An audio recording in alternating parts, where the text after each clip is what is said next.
That you don't know anybody who'd want to kill your husband. You wouldn't want to kill him, I hope. Not at all. The game's over with. Okay? There's no more games with you and I. Now we're going to get down to serious business. I want to know. Burst in the courtroom as Dalia DiPolito's ex-husband took the stand facing the woman convicted of trying to have him killed. A woman pulled into the driveway of her own townhouse and saw something that made her stomach drop. Yellow crime scene tape stretched across the front yard. Police cruisers, lights still flashing, parked at odd angles along the curb. An officer walked toward her car with the kind of slow, careful expression reserved for delivering the worst possible news. Your husband has been shot. He's dead. What happened in the next 60 seconds, captured entirely on video, would turn this woman into one of the most infamous faces in American true crime history. Because the tears that followed, the hyperventilating, the collapse into an officer's arms, all of it was filmed. And all of it, according to the people who set the entire scene up in the first place, was exactly what they were hoping to see. What almost nobody remembers about this case, buried underneath the viral video everyone has seen clipped and reposted online for over a decade, is that getting a conviction to actually stick took 8 years, 3 separate trials, a dead informant, and a legal fight so strange it eventually put a reality television crew's motives on trial right alongside the woman accused of plotting murder. Before we get into how this sting actually played out, I want to ask you for something quick. Right now, more than 90% of the people watching this are not subscribed to this channel. If you want more cases like this one, hit that subscribe button, tap like on this video, and drop a comment telling us what city you're watching from.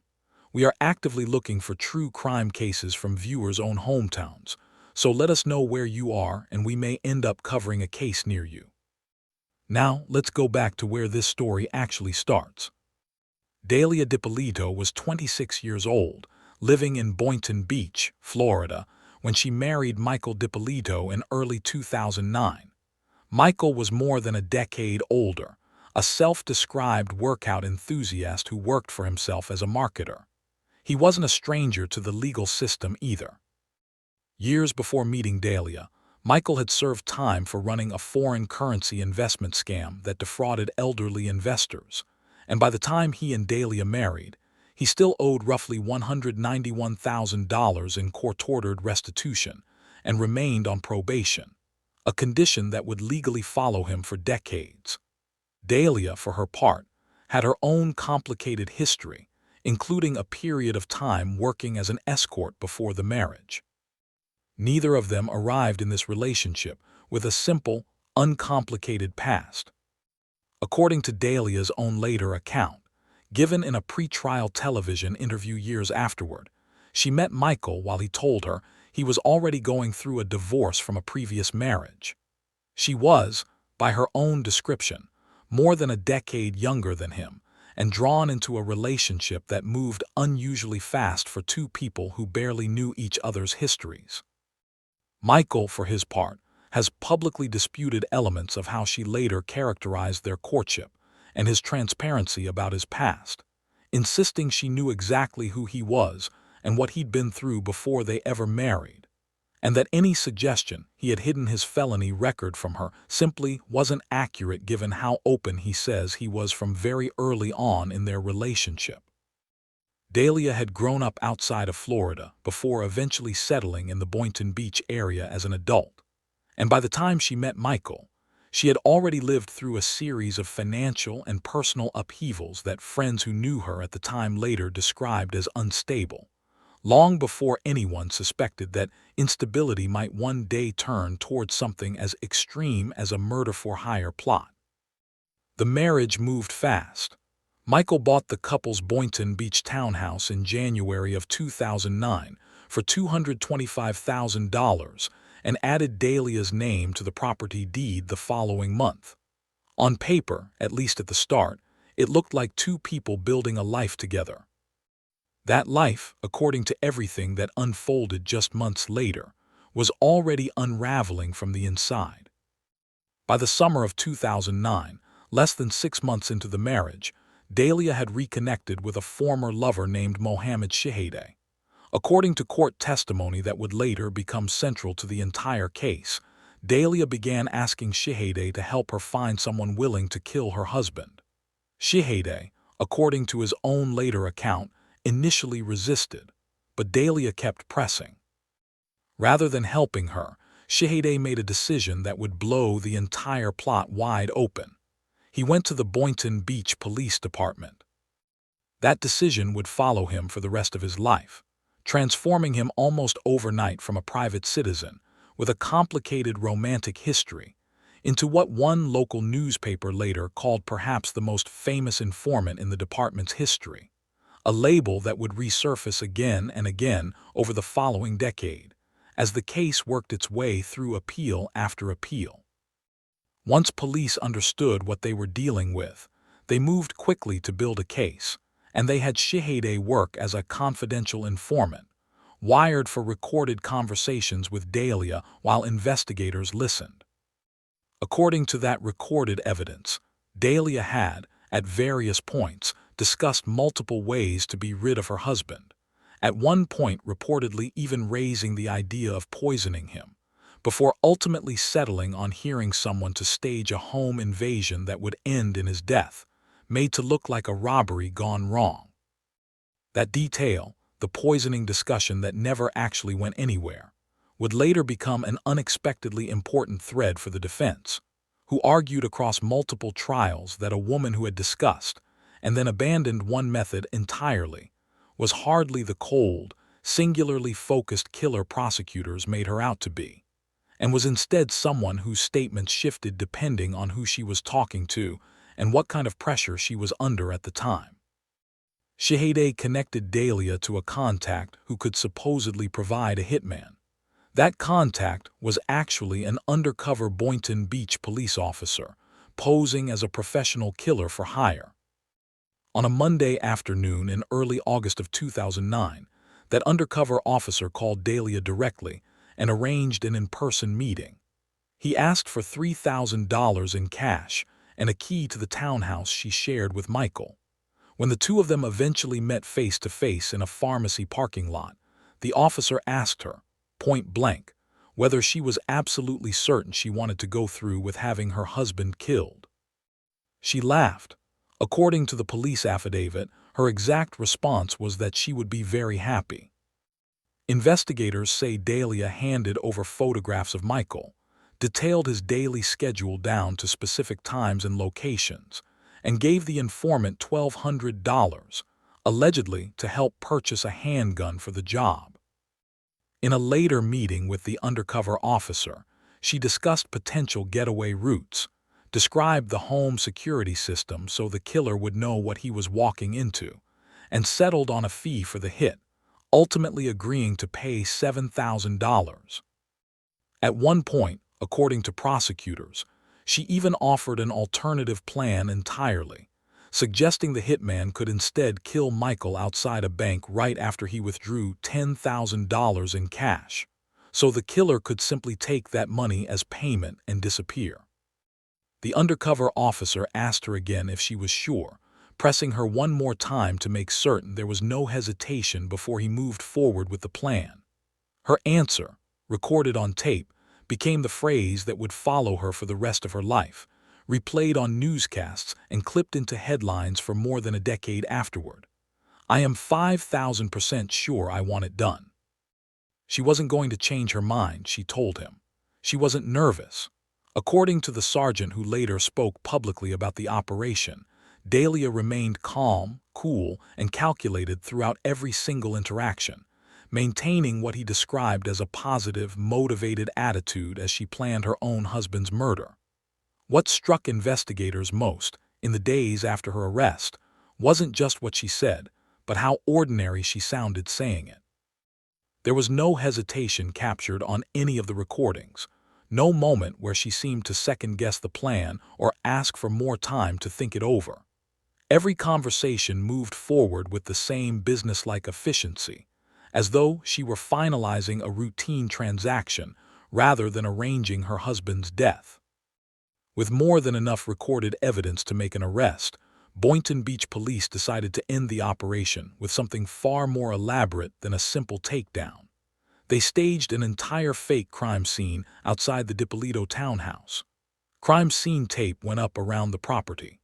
Multiple patrol cars arrived and parked with lights flashing, exactly the way an actual homicide scene would look to anyone driving past.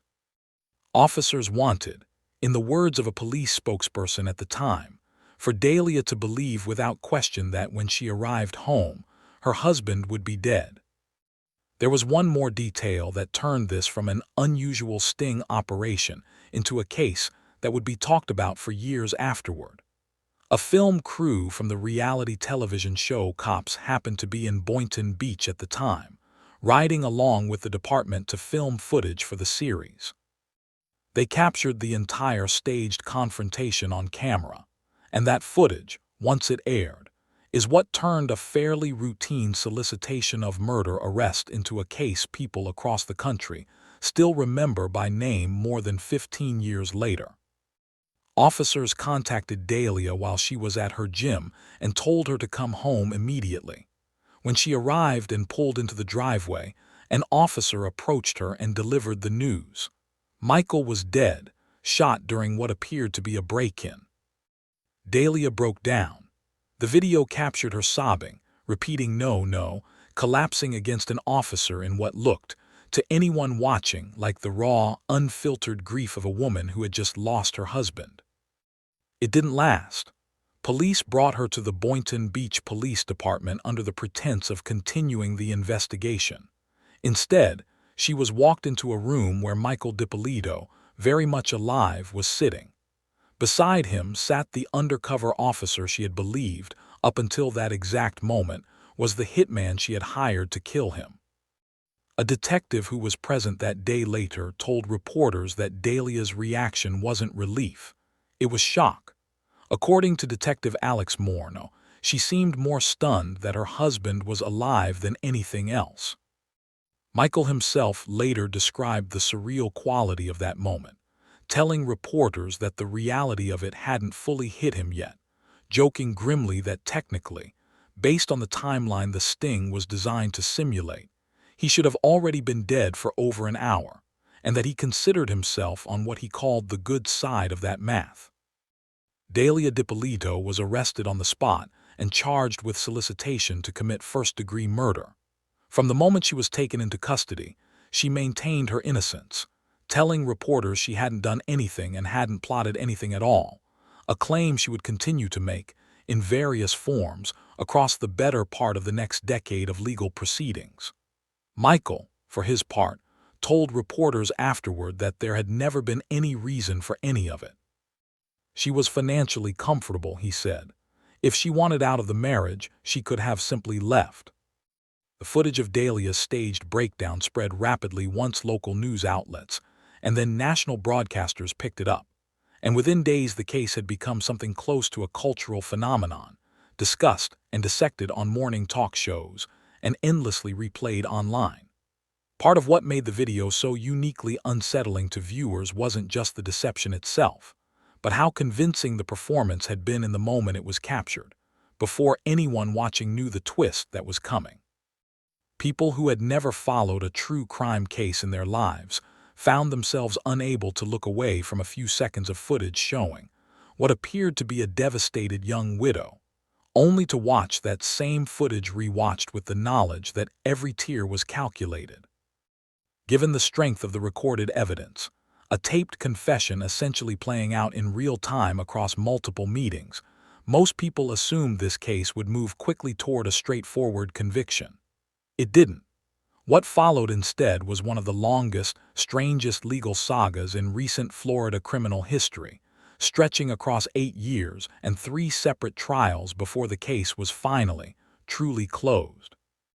Legal analysts who followed the case over the years often pointed to it as a kind of cautionary example for prosecutors, a reminder that even seemingly airtight video evidence can be undone by process failures that have nothing to do with guilt or innocence. Jury selection procedures, chain of custody questions, and the credibility of a central informant all turned out to matter just as much as the recordings themselves, sometimes more. Florida's 4th District Court of Appeal, in overturning that first conviction, wasn't ruling on whether Dahlia had actually solicited murder. They were ruling narrowly on a procedural defect in how the jury had been assembled, a technical failure entirely separate from the underlying facts of the case, but one significant enough under Florida law to wipe out a 20-year sentence and send the entire matter back to square one. The first trial took place in September of 2011. Prosecutors presented the recorded meetings, Shahide's testimony, and the staged sting footage. The defense argued something almost as bizarre as the crime itself, suggesting that the entire plot had actually been an elaborate, poorly conceived attempt by Dahlia, Michael, and Shahide together to manufacture their own reality television pitch, essentially staging a fake murder plot in hopes of landing a show of their own. It was a defense theory that sounded, on its face, almost too strange to be taken seriously, yet it would resurface again in different forms across all 3 trials, an early sign of just how much the presence of television cameras throughout this entire saga would end up shaping the legal arguments themselves. Both men denied it under oath. The jury wasn't convinced by the reality TV defense either. They convicted Dahlia of solicitation to commit first-degree murder in under 3 hours, and she was sentenced to 20 years in prison. That should have been the end of it. It wasn't. In 2014, a Florida appeals court overturned the conviction entirely, ruling that the jury selection process in the original trial had been improperly conducted. The 20-year sentence was wiped away, and Dahlia was released from prison to await a new trial, eventually placed under house arrest at her mother's home, fitted with an ankle monitor. During that stretch of house arrest, awaiting a trial that was still years away, she gave a rare pre-trial interview to a national television news program, telling her side of the story publicly for the first time, and describing being medicated for depression and anxiety while she waited to find out whether she'd be sent back to prison. The second trial began in 2016. This time, Dahlia's new defense team took a far more aggressive approach, going after the Boynton Beach Police Department itself. Her lead attorney argued that detectives had been more interested in impressing the producers of Cops, who happened to be filming ride-alongs with the department at the time, than they were in conducting a careful, thorough investigation. He went so far as to call the department's handling of the case evil, manipulative, and self-serving in front of the jury. He argued that Shahide had originally approached police simply to report that Dahlia was in an abusive relationship, and that instead of handling that report appropriately, detectives escalated the situation into an elaborate sting, specifically because a television crew was in town looking for compelling footage. The defense pointed out that several key phone calls and at least one crucial in-person meeting between Shahide and Dahlia were never recorded at all. Calls the defense argued would have shown Dahlia being pressured into the plot rather than eagerly pursuing it, evidence he claimed police conveniently failed to capture because it would have undermined the version of events they wanted to present. That argument worked at least partially. The second trial ended in a hung jury, deadlocked and unable to reach a unanimous verdict. Prosecutors announced they would try the case a third time. The mistrial sent shockwaves through the local legal community, given just how strong the original video and audio evidence had appeared on its face. Legal commentators covering the retrial noted that the defense's strategy had effectively put the police department itself on trial alongside Dahlia, forcing jurors to weigh not just what she had said and done, but whether the process used to catch her had been fair, thorough, and free of outside motivations like the presence of a television crew looking for dramatic footage. That kind of argument, attacking the credibility and motivations of the investigation rather than disputing the recorded content itself, would become one of the defining features of this case's long journey through the Florida court system, repeated and refined across each successive trial with varying degrees of success. The third trial began in June of 2017. Once again, prosecutors leaned on the same hidden camera video evidence, the 23-minute recording that captured Dahlia telling the undercover officer she wanted her husband killed and agreeing to the $7,000 payment. Once again, the defense argued entrapment and pointed to inconsistencies in the police investigation. Prosecutors also introduced a fresh batch of text messages during this final trial. Communications, they argued, reinforced just how calculated and deliberate Dahlia's actions had been throughout the entire summer of 2009, undercutting any suggestion that she had simply gotten swept up in a scheme orchestrated by someone else. This time, the jury sided with the prosecution. Dahlia Dippolito was convicted, for the second time across 3 trials, of solicitation to commit first-degree murder. There was a financial dimension to this case that ran parallel to the criminal proceedings, playing out in divorce court even as the murder solicitation trials dragged on. Michael had originally put Dahlia's name on the townhouse deed shortly after their wedding. A later deed that would have transferred the home solely into Dahlia's name was signed that same July, but was never officially filed with the county. During the divorce proceedings, Michael asked the court to strip Dahlia's name from the title entirely and sought a judgment against her for $240,000, alleging she had convinced him to hand over that amount under the pretense that she would use it to pay off the restitution he still owed from his fraud conviction. At sentencing, Circuit Judge Glenn Kelly did not mince words. He described the crime as having been carried out in a cold and calculated manner, noting that this wasn't an unsophisticated, spur-of-the-moment plan, but a deliberate scheme built out step by step. He pointed out that the evidence suggested Dahlia may have been simultaneously manipulating more than one man in her effort to have Michael killed. Prosecutors had pushed for a 30-year sentence. Kelly ultimately handed down 16 years, giving her credit for time already served, roughly the same term as the sentence from her original 2011 conviction, once time served was factored in. Neither Dahlia nor her family showed any visible reaction as the sentence was read, sitting quietly as more than 8 years of appeals, retrials, and legal maneuvering finally came to a close in that West Palm Beach courtroom. The case didn't fully fade from headlines even after that. In 2021, Mohammed Shihadeh, the former lover whose decision to go to police had set the entire sting into motion, was found dead in his apartment in Sebring, Florida, discovered by his brother after family members had been unable to reach him for 2 days. He was 40 years old at the time of his death. Cause of death was never publicly confirmed by authorities, though it emerged that years earlier. Shihadeh had also been the sole survivor found at the scene of another woman's fatal drug overdose.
conviction get challenged, appealed, or deadlocked, never quite able to close the book on what his newlywed wife had tried to do to him in the summer of 2009. It also raises a broader question that true crime cases involving media coverage keep circling back to, again and again.